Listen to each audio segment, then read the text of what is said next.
I'm Eric Boardman. Today we visit the wonderful world of ventriloquism and the illusionary planet of magic.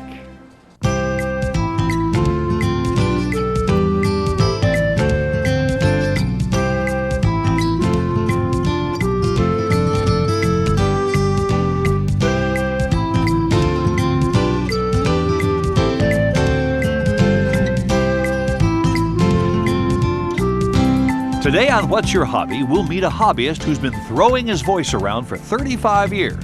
Of course, that's what a ventriloquist does. Then we'll visit the annual Ventriloquist Convention in Las Vegas, where everyone has an alter ego and a lot of fun. Finally, we enter the world of sleight of hand, where illusion is the key and magic is the hobby. Do you remember the ad in the comic book for the little device that allowed you to throw your voice? Well, I got one and I threw it away. Duane Echols didn't need one, because he's got a hobby and he's got talent. Well, hi, Corky. How you doing today? Oh, not too good, not too good. What do you mean not too good? Not too good. I just don't feel too well. Why? Did you go to the doctor? Yeah, I went to the doctor. He said I only had 6 months to live. 6 months to live? Yeah, that's true. I think it's pretty bad. No, not really. I told him I couldn't pay the bill. He said I'll give you another 6 months. I just became fascinated when I saw the performers on television as a child. It was magic, is what it was. I said, I want to do that. I want to be able to do the same thing that Bergen and Winchell and all the others that performed ventriloquism could do. I wanted to do the same thing. That was more than 35 years ago, and Duane has been developing his skills as a ventriloquist ever since. Duane, is Corky's clothing just ordinary kid stuff? Yes, it is, Eric. The only difference is that we do have a slot cut in the back of the clothing. Of course, you have to have access for the arm to go in. Look at that. There. See, you just take it, you cut it out yourself. Yes, basically that's all I have to do. Or for the other clothing, such as the shirts, what we actually do is just make a slice. I'll fold back the material and use a seam tape and just iron it to create an opening where I have an easy access in and out to get to the hand step. My characters, my partners, were created according to the type of act that I wanted to do at the time. In order to have that character, you have to create that personality as far as the different traits, the type of voice they're going to use. There are different actions, there are different reactions, and that's how you actually build that, you mold that character into that, and then of course you pass it on to the figure. Wardrobe's important, but the act is right here. It's all in the head, the face. That's correct. Now, this is your actual character, would be the head, your mouth, eye movement. It's the cross-eyed effect. I never knew you had that many controls. It's like playing the piano, isn't it? It certainly is. So this is the mouth, so one finger's there all the time. All the time. And then you can punch a joke or something with an eyebrow or an eye movement. Certainly. You certainly can. It's that easy. Although it might look difficult, ventriloquism is actually easy to learn. Anyone can do ventriloquism if they practice. That's the main thing. They have to practice. Duane, what are you doing? I'm doing mouth aerobics, which helps warm up the muscles in my mouth to get ready to do the voice. All these jaw muscles are so important. Oh, yes. You do this every day? I do this every day. I also do ABCs. A, B, C, D, E, Well, that's not that impressive. G, H, I, J, K, L, M, N, O, P. Okay, Gordy, you're from another planet. Do you have any special powers? Well, I can run real fast. You can run real fast? Yeah, sure I can. Okay, what I want you to do is run outside, run around the corner, and come right back. Okay. Go ahead. I just did. You did what? I just ran. You did? Yeah, I just did it again. You did? Yeah, sure. That's 3 times. Boy, am I good. I get an enjoyment out of it. I actually do. I get an enjoyment out of it's a feeling that I am accomplishing the art. This guy is surprisingly heavy, but I'm getting the hang of it here. Hey, what are you doing to me? What are you doing to me? Now, was that Corky talking, or maybe it was Duane? I'm sorry, Eric, that was me. Now, you've invented these guys and given them characters. Yes, I have. How is Gordy different from Corky? Well, Gordy's an alien, as you can see, and he's also a fun-loving, joke-telling kind of guy. And you have Corky, who's a smart aleck and streetwise. Oh, yeah, you think so, you wise guy? Now, do you ever confuse the characters, get the voices mixed up in your head?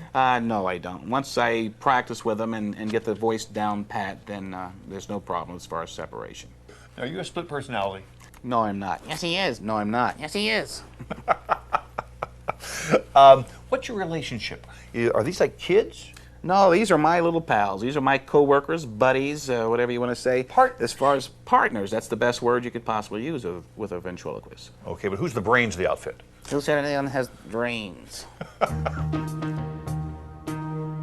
I don't believe that it's a living person, but I believe that it's my job to create or to manipulate him in such a way that he has human traits. Duane, all your characters are so clever. Where do you get your material? Well, Well, you can get it from the internet and from joke books, and also from you can also hire a writer. I was talking to your boss, but that's okay. As you move, Vern, this is not a dummy. This is a traditional hand puppet, basically. basically that's what he is. But he's also made out of a latex rubber, which you can come up with different faces and facial expressions. The old dummies were made out of wood, hand-carved wood. Now we've gone to Hand-carved wood. space-age technology, huh? Sure, fiberglass and other types of materials are much lighter, actually, and easier to work with. As the dummies get better, be careful. You're going to be out of business. Yeah, that's true. Vern, you got a joke for us? I sure do. Knock, knock. Who's there? Duane. Duane who? Duane the bathtub, I'm drowning. Although it's possible to spend a lot of money on a dummy, getting started in this hobby doesn't have to be expensive. You don't need a dummy in order to perform ventriloquism. You can create the illusion that anything can possibly talk or make a sound. It's not about the money, it's about the laughter, it's about the entertaining. That's what it boils down to. Next up, we'll attend the annual Ventriloquist Convention.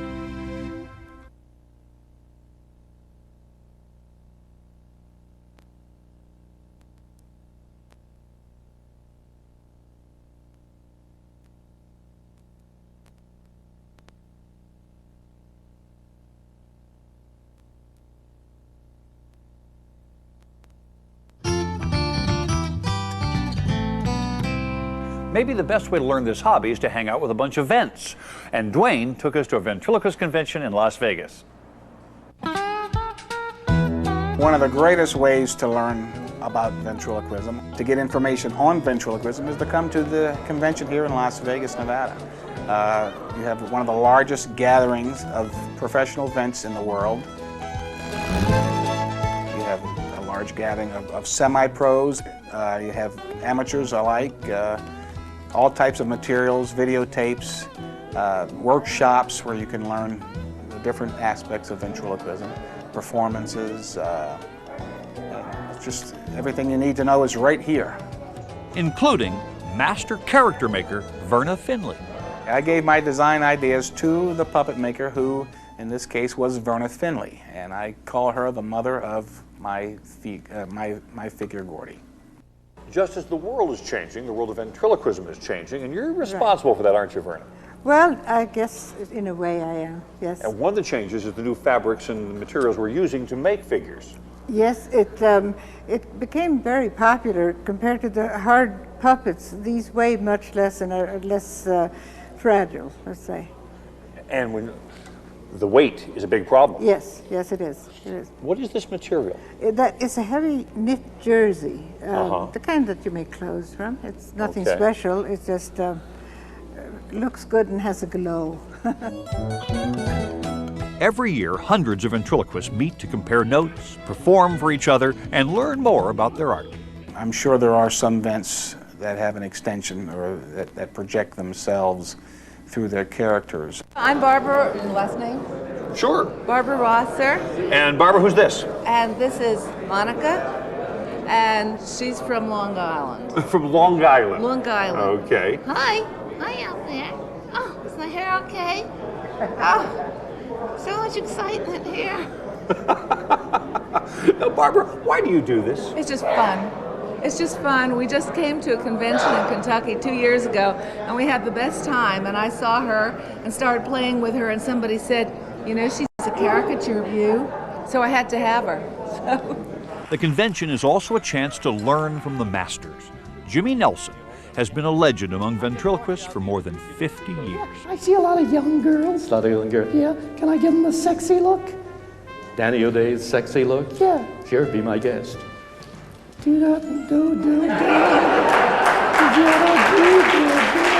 As far as talking to one of the pros, they'd be happy to lend an ear, so to speak. If you have a problem, they can give you, help as far as maybe manipulation with a figure, maybe with your distant voice. I am standing with the greats in ventriloquism, Mr. Jimmy Nelson. What an honor. The man who created Farfel and Danny O'Day. Yep. What advice do you have for the beginner in ventriloquism? Well, if you really have to want to be a ventriloquist. You have to feel that you'd like to fool the public by talking without moving your lips. If you can sit in front of a mirror and say the alphabet like this, holding your mouth still, A, B, C, D, E, F, G, and you can do it pretty well, then go ahead, become a ventriloquist. Well, I know the alphabet, so I'm halfway there, right? Not really, not really. You got to do it without moving them, like this. A. Never mind B.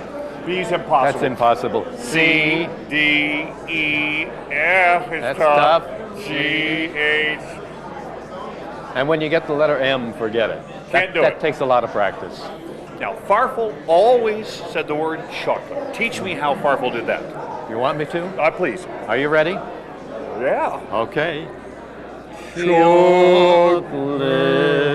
Wow. Thank you. Thank you, Eric. Thank you. Man. The convention is also a chance to learn something about the history of ventriloquism. How old is this art, Valentine? As an entertainment, it goes back about 300 or 400 years, but as a practice, it literally goes back thousands of years. You see, the word ventriloquist means belly speaker. This is the key to the origin of the word. Ventriloqua, belly speaker. Now, the way it was used in ancient times, it was used by necromantic diviners, that is, diviners who predicted the future by communication with the dead. The high priests. Yeah, they were soothsayers, diviners, high priests, if you like. But they would make a voice come from the stomach, and they would talk to this voice, which was heard to answer them. And they were practicing what we call in the trade of ventriloquism, distant voice technique. Carol, you have a real piece of history in your lap, don't you? I certainly do. This is a Frank Marshall figure. And Frank Marshall was? He was a very famous figure maker out of Chicago in the late 20s, 30s, 40s. And his pieces are very valuable, and you've had this one restored.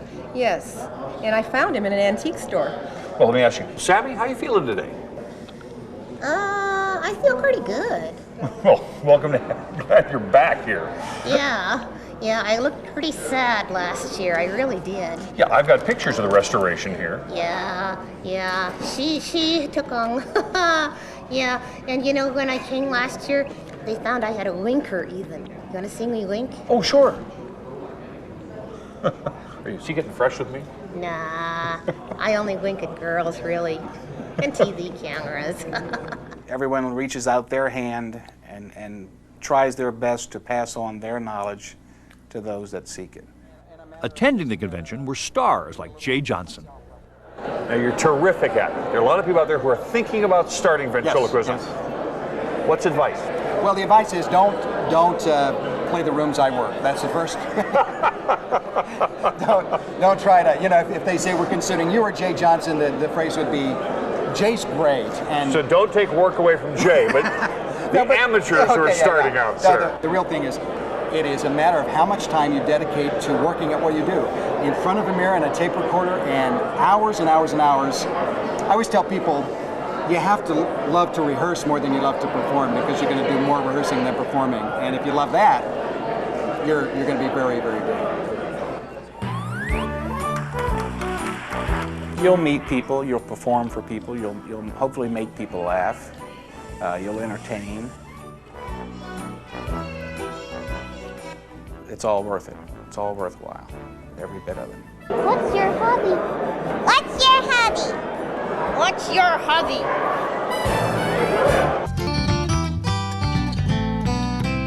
We gotta go. Do you want to say goodbye? I couldn't shut him up in rehearsal. Thank you. Well, Vern, we're on What's Your Hobby? And I was just wondering if you had a hobby. Well, I like to go fishing, but I don't have any luck. What do you mean you don't have any luck? Well, I always eat all the worms. Anyway, this is Farfel, and he is kind of an ugly dog, as you probably remember. No, I wouldn't say that. Would you?